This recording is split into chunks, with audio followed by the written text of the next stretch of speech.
Welcome back, everyone. Vegas Nation host Cassie Soto here alongside Raiders beat writer now for the Las Vegas Review-Journal, Sam Gordon.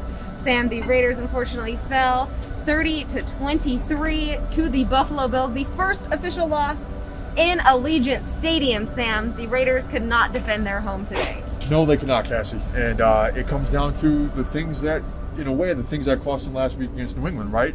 You have this such a small margin for error the way the defense is playing, and you turn it over twice in the second half, including one time when you're driving possibly for a game-tying touchdown. That was crucial with Darren Waller's fumble, and then on the very next possession, Derek Carr gets strip sacked and fumbles, and that just about does it. So there's not a big margin for error. The way this defense is playing, giving up 30 points, really didn't challenge Buffalo at all. And you can't make any mistakes when you're in that kind of situation. All right, well, we talked about the defense at halftime, and things didn't get a whole lot better there. Max Crosby did come up with a sack. He got a sack for the highlight reel, I would say, a 14-yard tackle for loss there. But besides that, not very much to highlight on the defense here today. No, not at all. Minimum pressure on Josh Allen. He had his time to pick that secondary apart, and the secondary allowed receivers to roam free. And that's frankly was a big problem for the Raiders today. It's been a problem all year, coverage and pass rush. And when those two things combine and converge, this is what happens. You get a relatively non-competitive second half. And the Raiders are going to have to go back to the drawing board and figure some things out because, we'll talk about who they have next week, but they have a big game next week. Exactly. Well, before we get to next week, let's just wrap up here. Josh Allen, you tweeted it out, not breaking news here. This guy's got a big arm, and he displayed it here in Las Vegas at Allegiant Stadium. Yeah, Cassie, I was really impressed with the velocity on some of those throws on those out-breaking routes. We hear it all the time. This is why this guy went so high in the draft. He's got a monster arm. He's got a cannon, and we saw it today so many times where he's throwing an out route for maybe 10 or 12-yard completion, but that throw is actually 35 or 40 yards in the air. And he was precise. He was accurate. He was decisive. He didn't make any bad decisions, except taking that one sack late in the game, but that was relatively inconsequential. He's having an MVP caliber season, and that MVP campaign continued here in Las Vegas. He goes for 288 yards, 3 total touchdowns, and didn't have to use his legs. I mean, we know he's a tremendous runner. He wasn't forced to do that today. So a really, really thorough, complete performance. This is becoming the norm for Josh Allen. He's starting to establish a reputation as one of the better quarterbacks in the league, and it's for performances like this. We saw the first 2 games Raiders come away with a win. Second 2 have been a little rough. Yeah.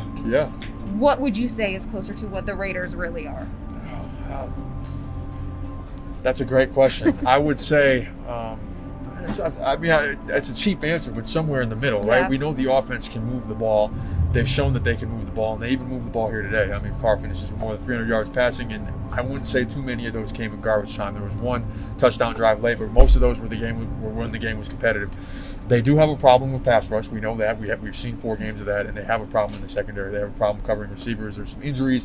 We know David Arnett's out. Marcus Joyner and Jonathan Abram were banged up at times. Nevin Lawson, those guys all got a little banged up today.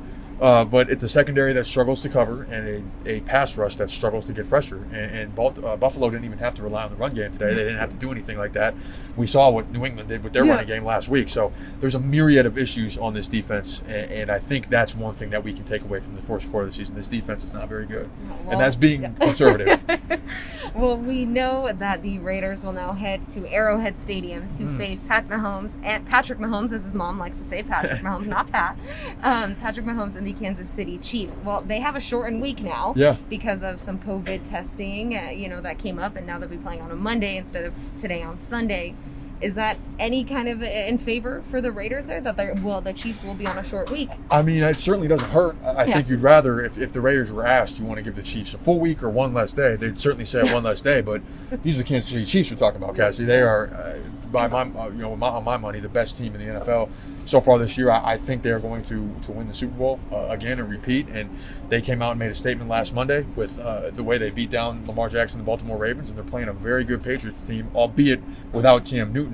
Because of the coronavirus on Monday, I expect them to make another statement and another decisive win. So that there's really no way to prepare. I mean, teams have tried since Pat Mahomes took over at quarterback, and you can't prepare for that offense. It's too good, too explosive. He's generational, and the Raiders are got to get some things together, or else it's going to be ugly next week.